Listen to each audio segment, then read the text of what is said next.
Hello everyone, આજે આપણે માં વિશે થોડી વાતો કરીએ. એવું કહેવાય છે કે ઈશ્વર બધે નથી પહોંચી શકતો,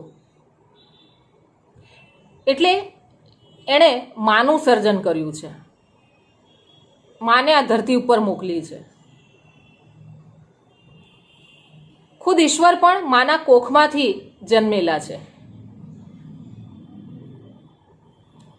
જે ઘરમાં માનો વાસ છે ત્યાં જ ઈશ્વરનો વાસ છે. પણ એ જ માં જો એના નાના બાળકને મૂકી અને મૃત્યુ પામે તો એ નાના બાળકની વેદના કેટલી અસહ્ય છે.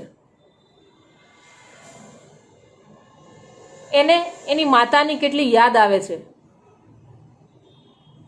એની માતાના હાલરડા, એની માતાનું વાલ, એના માતાની હાથે બનાવેલ રસોઈ, દરેક વસ્તુમાં એને પોતાની માતા યાદ આવે છે. એ નાનું બાળક દરેક સ્ત્રીમાં પોતાની માતાને શોધે છે. એટલે જ કહેવાયું છે કે માંગ લૂં યહ મન્નત कि फिर यही जहान मिले. मांग लूं यह मन्नत कि फिर यही जहान मिले, फिर वही गोद, फिर वही माँ मिले. જી હા વિદ્યાર્થી મિત્રો, આવી જ આ એક નવલિકા છે, ટૂંકી વાર્તા છે, જેનું શીર્ષક છે ખરી માં. ખરી માં એટલે કે સાચી માં. આ પાઠમાં પણ એક નાનકડું બાળક છે જેનું નામ છે કુસુમ આયુધ. એ બાળકને 4 વર્ષનો મૂકી અને એની માં સ્વર્ગે જતી રહે છે, મૃત્યુ પામે છે. બાળક નાનું છે, કુસુમાયુધ નાનો છે. એના મનમાં પ્રશ્ન થાય છે કે મારી માં ક્યાં ગઈ. દરેક વ્યક્તિ એને અલગ અલગ જવાબ આપે છે. ઘણીવાર એ કોઈ સ્ત્રીને જુએ છે તો એમાં એની માને શોધતો હોય છે. દરેક સ્ત્રીમાં એ પોતાની માં ઝંખે છે અને તેને એવો પ્રશ્ન થાય છે કે દરેક સ્ત્રી ઘરમાં તો આવે છે પણ પાછી તરત જતી રહે છે. ઘણીવાર એ ઊંઘમાં પણ માં માં શબ્દ બોલીને બૂમો પાડીને ઉઠી જાય છે. કેટલી કરુણતા છે આ બાળકની. એના પિતા છે, વાલથી એને સુવાડી દે છે. પછી એક દિવસ એક સુંદર સ્ત્રીને સામાન લઈને પોતાના ઘરમાં આવતી જુએ છે. એટલે પેલો કુસુમ આયુધ આ સ્ત્રીને પૂછે છે કે તમે અહીં રહેશો કે જતા રહેશો. પેલી સ્ત્રી આ સાંભળીને હસે છે અને સામે પ્રશ્ન કહે છે કે હું અહીંયા રોકાઈશ તો તમને ગમશે કે હું જતી રહીશ તો તમને ગમશે. એટલે પેલું નાનો બાળક કુસુમ આયુધ શું કહે છે કે ના, તમે રોકાશો તો મને ગમશે, કારણ કે એની માં નથી. એ સ્ત્રી પેલા કુસુમ આયુધને પોતાની એક માતાની જેમ બાળકને ખોળામાં નથી બેસાડી લેતી. એને પંપાળતી નથી, એને વહાલ નથી કરતી. બાળક એને પૂછે છે કે તમે મારા સગા છો. ત્યારે પેલી સ્ત્રી કહે છે કે હું તમારી માં છું, પણ તમારે મને બહેન કહીને બોલાવવાની. આ વાત સાંભળી અને કુસુમાયુધ ખૂબ જ હતાશ થઈ જાય છે અને એને ખબર પડે છે કે આ પણ મારી ખરી માં નથી. કારણ કે ખરી માં હોત તો એને વહાલ કરે, એને ખોળામાં બેસાડી લેત, એને તું કહીને બોલાવેત. કુસુમાયુધની આ જે નવી માં છે એ કુસુમાયુધને સંસ્કાર શીખવાડે છે, પણ જેમ ભણાવતી હોય, નિયમો બતાવતી હોય એવી રીતે.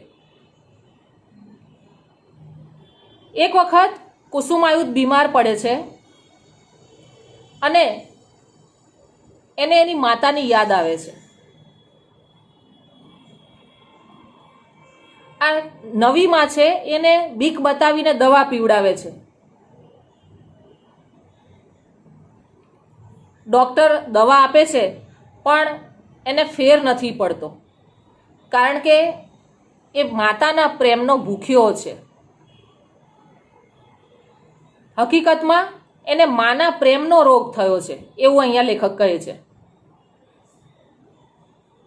કુસુમાયુધ બીમાર પડે છે ત્યારે આ નવી માતાને પૂછે છે કે હું મરી જઈશ તો હું મારી ખરી માને મળવા જઈશ, મારી ખરી માં મને મળશે? આ સાંભળી અને આ જે નવી માં છે એ કુસુમાયુધને બાથ ભરી લે છે અને એને ખૂબ વહાલ કરે છે. અને અંતમાં એને બાથ ભરી લેતા, એને વહાલ કરતા કુસુમાયુધને લાગે છે કે મારી ખરી માં આ જ છે, કારણ કે હવે તેને એની સાચી માં જેવું વહાલ મળ્યું છે, પ્રેમ મળ્યો છે. આવો વિદ્યાર્થી મિત્રો, આપણે ખરી માં નવલિકા વિશે આજે વિસ્તારથી સમજીએ.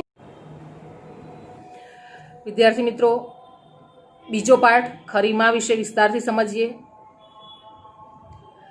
ટેક્સ્ટ બુક લઈને બેસજો અને એમાં જેટલા પણ શબ્દો આવે છે, શબ્દ સમૂહ આવે, ટૂંકા પ્રશ્નો આવે, એનું ધ્યાન રાખજો.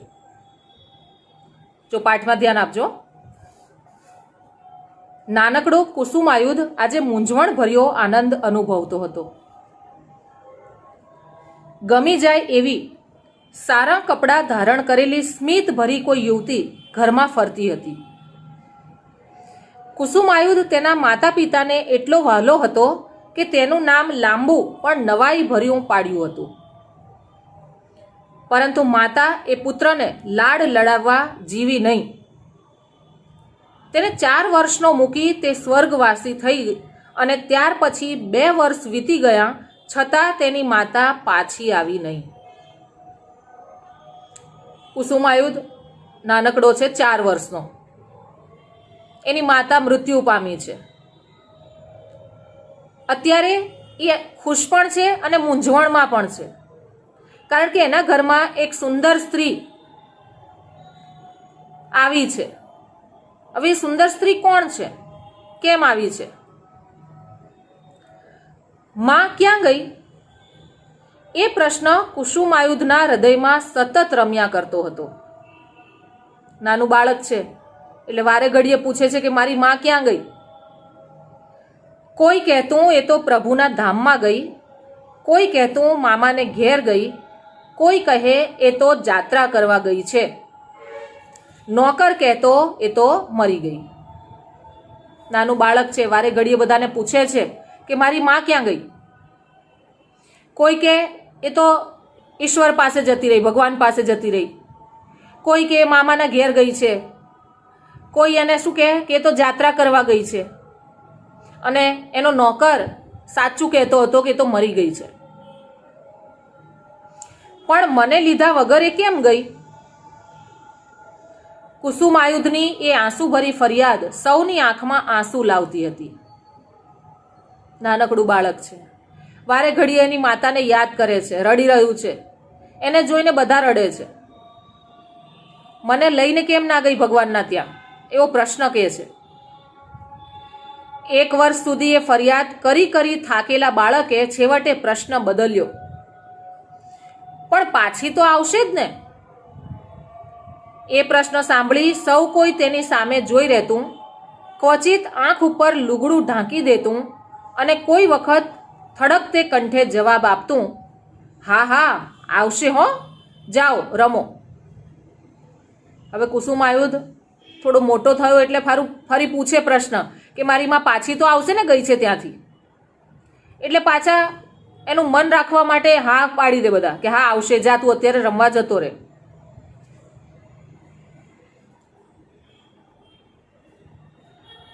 એટલો જવાબ બાળકના અંગે અંગમાં સ્ફૂર્તિ પ્રેરતો. જો ખાલી એટલું એને સાંભળવા મળતું કે હા તારી માં પાછી આવશે, એટલે કુસુમાયુધ બહુ ખુશ થઈ જતો અને પાછો રમતો. તે દોડતો, રમતો, હસતો. 4-5 દિવસે વળી પાછો એનો એ પ્રશ્ન પૂછાતો. છેવટે તેણે એ પ્રશ્ન પૂછવાનું પણ ઓછું કરી નાખ્યું.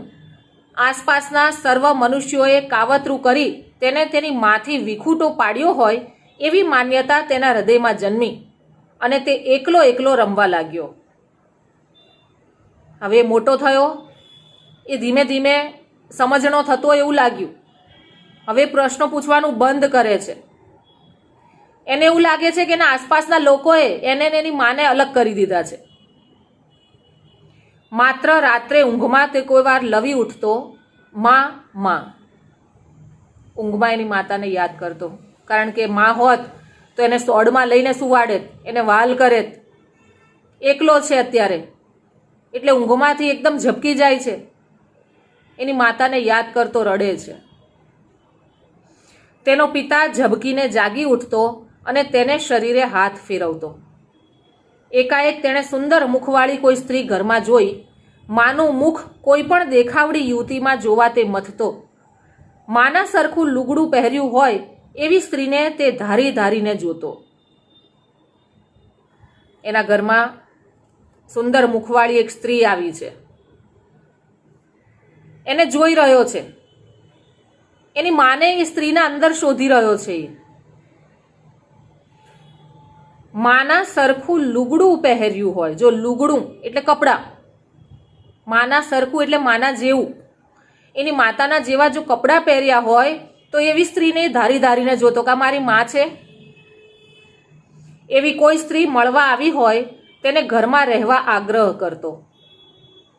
કોઈ સ્ત્રી એની માતાના જેવા કપડાં પહેરીને જો કુસુમાયુધને મળવા આવી હોય તો કુસુમાયુધ એ સ્ત્રીને જીદ કરીને રોકતો કે તમે અહીંયા જ રહો. માની નજરનો ભૂખ્યો બાળક આમ તેની સમજ પ્રમાણે માની શોધખોળ કર્યા કરતો હતો. દરેક જગ્યાએ એની માને શોધે છે. દરેક સ્ત્રીમાં એની મા દેખાય છે ને. બીજી સ્ત્રીઓ આવીને જતી રહેતી. આ સ્ત્રી તો પાછી બધાની માફક નાસી નહીં જાય. જો મહેમાન આવે કે કોઈ સગાવાલા આવે તો એ આવે ને જતા રહે. આજે સ્ત્રી આવી છે ઘરમાં, એ જતી તો નહીં રહે ને, આવો પ્રશ્ન એના મનમાં થાય છે. એ વિચારે તેને ગભરાવ્યો. સૌની માફક આ યુવતીએ પણ તેને પાસે બોલાવ્યો. તેણે 2-3 પેટીઓ પોતાના સુવાના ઓરડામાં ગોઠવાવી. તે ઉપરથી એને લાગ્યું કે આ સ્ત્રી બહુ ઝડપથી નાસી નહીં જાય. છતાં ખાતરી કરવા તેણે પૂછ્યું, તમે અહીં રહેશો કે જતા રહેશો?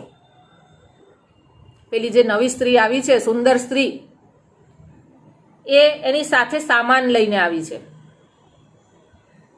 સામાન જોઈને કુસુમાયુધને થયું કે આ સ્ત્રી એકદમ નહીં જાય, કારણ કે એની સાથે સામાન છે. એ સ્ત્રીને પૂછે છે કે તમે અહીં રહેશો કે જતા રહેશો? પેલી યુવતીને હસવું આવ્યું. એણે સામો પ્રશ્ન કર્યો, તમને શું ગમશે, હું રહું કે તે કે જાઉં તે? પેલી સ્ત્રીએ પૂછ્યું કુસુમાયુધને કે હું રહીશ એ તને ગમશે કે હું જતી રહીશ એ તમને ગમશે? અહીં રહો તે જ ગમે, કુસુમાયુધે જવાબ આપ્યો.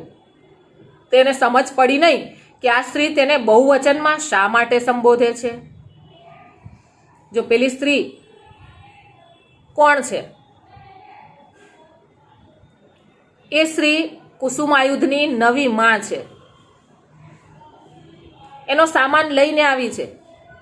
કુસુમાયુધને નથી ખબર કે આ મારી નવી માં છે. કુસુમાયુધ એને કહે છે કે તમે અહીં રહેશો કે જતા રહેશો? એટલે પેલી સ્ત્રી પ્રશ્ન સામો પૂછે છે કે તમને શું ગમશે, હું અહીં રહું એ ગમશે કે હું જતી રહું એ ગમશે? જો અહીંયા આ સ્ત્રી કુસુમાયુધ જે નાનો છે 4 વર્ષનો, એને બહુવચનમાં એટલે કે તમે કહીને બોલાવે છે. સગીમાં ક્યારેય પોતાના નાના બાળકને તમે કહીને ના બોલાવે, એને તું જ કે વાલથી બોલાવે. તે સ્ત્રીએ કુસુમાયુધને થોડા રમકડા આપ્યા, સારા કપડાં પહેરાવ્યા, માથું ઓળી આપ્યું, પોતાની સાથે જમવા બેસાડ્યો. બાળકને બહુ નવાઈ લાગી. આવી સ્ત્રી કોણ હશે? કેમ આવી હશે? કુસુમાયુધ તેની આસપાસ જ ફરવા લાગ્યો. નવીમાં જે આવી છે એ કુસુમાયુધને રમકડા આપે છે, સારા કપડાં પહેરાવ્યા, એને જમવા બેસાડ્યો. હવે કુસુમાયુધ એની આસપાસ જ ફરફર કરે છે કે આ છે કોણ? તેને એમ પણ લાગ્યું હશે કે પોતાની માફક પિતાને પણ આ સ્ત્રી ગમી છે ખરી, પરંતુ પિતા આગળ તે બહુ ધીમે ધીમે કેમ બોલતી હતી, આડું કેમ જોયા કરતી હતી, આછું આછું હસતી કેમ હતી? આ સ્ત્રી ઘરમાં જ રહ્યા કરે તો કેવું સારું. માં પણ કેવી ઠરીને ઘરમાં રહેતી હતી. જો એ સ્ત્રીને જોઈને કુસુમાયુધના મનમાં કેટલા બધા સવાલ પેદા થાય છે. શું વિચારે છે કે મારા પપ્પાને પણ આ સ્ત્રી બહુ ગમી હશે એટલે જ એને લઈ આવ્યા, મને પણ ગમે છે. આ સ્ત્રી બહુ ધીમું ધીમું બોલે છે ને આડી નજરથી મારા પપ્પાને કેમ જુએ છે અને ધીમું ધીમું કેમ હસે છે, પાછું અમારા ઘરમાં કેમ રહે છે? આ બધા પ્રશ્નો કુસુમાયુધના મનમાં થાય છે. કુસુમાયુધથી રહેવાયું નહીં એટલે સૂતા પહેલા તેણે પૂછ્યું, તમે મારા સગા થાવ કે નહીં? હજી કુસુમાયુધના મનમાં પ્રશ્નોનું વંટોળ ચાલે છે. ઊંઘતા ઊંઘતા પણ એ નવી માને પૂછે છે કે તમે મારા સગા થાવ? હા. શા સગા થાવ? તમે મારા શું થાવ? યુવતી સહેજ અટકી, તેની આંખ સ્થિર થઈ. તેને સગપણની સમજ નહીં પડી હોય કે શું? તત્કાળ સ્થિર થઈ તેણે જવાબ આપ્યો, હું તમારી માં થાઉં. પેલી સ્ત્રીને જ્યારે કુસુમાયુધે પૂછ્યું કે તમે મારા સગા છો, એણે હા પાડી. શું સગા છો તમે મારા? શું કહ્યું એ જવાબ? કે હું તમારી માં છું. માં? કુસુમાયુધના હૃદયમાં અનેક વિચારો આવી ગયા. સગપણ સાંભળતા બરોબર તેને એક વખત તો એમ જ થયું કે માની કોટે બાજી પડું. જેવું કુસુમાયુધે સાંભળ્યું કે આ મારી માં છે, એને લાગ્યું કે હું તરત મારી માને વળગી પડું. પરંતુ કોણ જાણે કેમ તે એવી ચેષ્ટા કરી શક્યો નહીં. પણ એની માના ગળે બાજ્યો નહીં, પ્રેમથી ભેટ્યો નહીં. છતાં તેણે તે સ્ત્રીનો હાથ પકડી લીધો અને પોતાના બે હાથ વડે દાબ્યો. માં કહેવરાવવા માંગતી સ્ત્રી જરા હસી, પરંતુ એકલું હસવું કાંઈ બસ થાય? શા માટે તે પોતાને ખોળામાં લઈ વાલ નથી કરતી? કુસુમાયુધે શંકા પૂછી, તમે મારા માં થાવ? કુસુમાયુધને થયું કે હું મારી માને ગળે વળગી જઉં. પણ એની નવી માં એને કેમ ગળે નથી વળગતી? માત્ર હસે જ છે. બાળકની બુદ્ધિ મોટાને તાવે છે. જો અમુક વાર નાના બાળકો એવા પ્રશ્નો પૂછે કે આપણી પાસે એનો જવાબ નથી હોતો. કુસુમાયુધના મનમાં અનેક પ્રશ્નો છે. પરણીને આવી તે પહેલે જ દિવસે એક બાળક આ યુવતીની કપરી પરીક્ષા લેતો હતો. કપરી એટલે બહુ કઠિન પરીક્ષા. પહેલા જ દિવસે આ નવી માની પરીક્ષા લેવા જાણે કુસુમાયુધ ના બેઠો હોય એવું લાગ્યું. તે જાણતી હતી કે મારે એક બાળકને ઉછેરવાનો છે. તે જાણીને જ તેણે પોતાના લગ્ન થવા દીધા હતા. પરંતુ બાળ ઉછેર એ માને જ અતિ વિકટ થઈ પડતો પ્રશ્ન અપર માને તો ઘણો જ વિકટ થઈ પડે એવો હતો. સગી માં પણ પોતાના બાળકને ઉછેરવામાં અમુક વખતે થાકી જાય તો આ તો અપરમાં છે. અપરમાં એટલે કે પારકીમાં. એ પારકીમાં માટે આ બાળકને ઉછેરવો કેટલો બધો વિકટ પ્રશ્ન છે. એની તેને પૂરી ખબર નહોતી. છતાં તેણે જવાબ આપ્યો, હા ભાઈ, હું તમારી ખરી માં થાઉં હો. પેલી સ્ત્રી કહે છે કે હું તારી સાચી માં છું. ત્યારે તમે મને તું કહીને કેમ બોલાવતા નથી? એમ કરીશ. અને હું તમને શું કહું? બહેન કહેજો. જો ધ્યાન આપજો. પાછો કુસુમાયુધ પ્રશ્ન કહે છે કે જો તમે મારા ખરી માં છો, સાચી જ માં છો, તો મને તમે કેમ કહીને બોલાવો છો? તું કેમ નથી કહેતા? અને હું તમને શું કહું, એટલે પેલી સ્ત્રી શું કહે છે નવીમાં કે મને બેન કહીને બોલાવજો. સગીમાં ક્યારેય પોતાના દીકરાને એવું ના કે મને બેન કહીને બોલાવજો. માં કે બા જેવો શબ્દોચ્ચાર સાંભળવાની એ યુવતીની હજી તૈયારી નહોતી. પત્ની તરીકેના કંઈક કોડ તેને પૂરા કરવાના હતા. ઘણા બધા સ્વપ્નાઓ લઈને આવી છે, કોડ, ઈચ્છાઓ, સ્વપ્નાઓ. હજી એને માં નથી બનવું. માં કે બા શબ્દ તો બહુ ઘરડો પડે એમ તેને લાગ્યું. બાળક હતાશ થયો અને તેની ખરી માં નહોતી. નિશ્વાસ નાખી તે ઊંઘી ગયો. કુસુમાયુધને ખબર પડી ગઈ કે આ મારી ખરી માં, સાચી માં નથી, અને નિશાસો નાખી અને પાછો ઊંઘી જાય છે. જો અહીંયા આ નવલિકાનો, ટૂંકી વાર્તાનો પહેલો ભાગ પૂરો થાય છે. બીજો ભાગ હું તમને બીજા વિડીયો દ્વારા શેર કરીશ. આ પાઠમાં પહેલા ભાગમાં જે પ્રશ્નો આવે છે એ પ્રશ્નો પહેલાં વાંચી જજો. છેલ્લે આ બધા પ્રશ્નોની એક્સરસાઇઝના જેટલા પણ પ્રશ્નો છે તમામ પ્રશ્નોને હું તમને ચર્ચા કરીશ અને સમજાવીશ. પાર્ટ 1 આપણે અહીંયા સુધી રાખીએ. થેન્ક યુ વિદ્યાર્થી મિત્રો.